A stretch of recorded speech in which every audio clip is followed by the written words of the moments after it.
Obama is a radical communist, and I think it's becoming clear. That's what I told people in Illinois, and now everybody realizes it's true. He is going to destroy this country, and we're either going to stop him, or the United States of America is going to cease to exist. Is there any... Do you still hold regrets against not having long enough time to debate against President Obama? I don't have any regrets. I went into Illinois. People told me at the time I didn't stand much of a chance of winning. The idea was to bear a true witness. The man is an abomination. He is someone who has actually advocated infanticide, that when babies are the target of abortion, if they happen to escape the abortionist's intention and are born alive, he actually supported the idea that those babies should be set aside to die. That is a man with such a seared conscience, I can't even understand why anybody in their right mind would consider him worthy of political support. That's a violation of conscience that is inconceivable.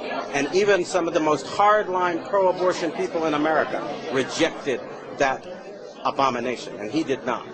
So what does tonight mean when President Obama is President of the United States? How does tonight play a role? That's another question. Is he President of the United States? According to the Constitution, in order to be eligible for president, you have to be a natural-born citizen. He has refused to provide proof that he is, in fact, a natural-born citizen.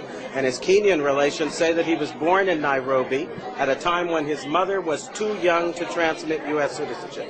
So I'm not even sure he's President of the United States. No, that's not a laughing matter. Neither are many of our military people now who are going to court to ask the question, do we have to obey a man who is not qualified under the Constitution? We're in the midst of the greatest crisis this nation has ever seen. And if we don't stop laughing about it and deal with it, we're going to find ourselves in the midst of chaos, confusion, and civil war.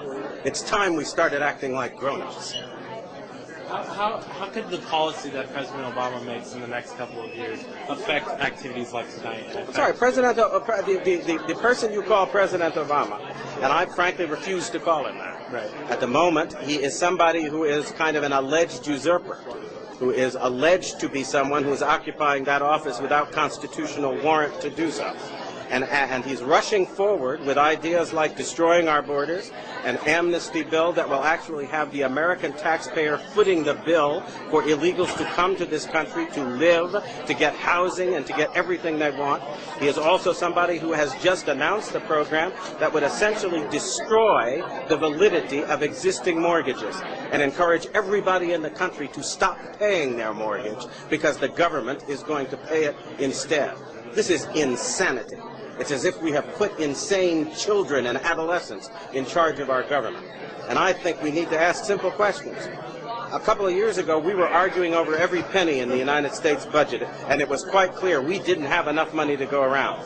Well, somebody asked me where we came up with $2 trillion in the course of the last 6 months. Did we wish for it out of the air? Have people gone mad in this country? You don't have that money. We are claiming that a bankrupt government can save a bankrupt banking system. Explain to me how that happens, because I think that's impossible.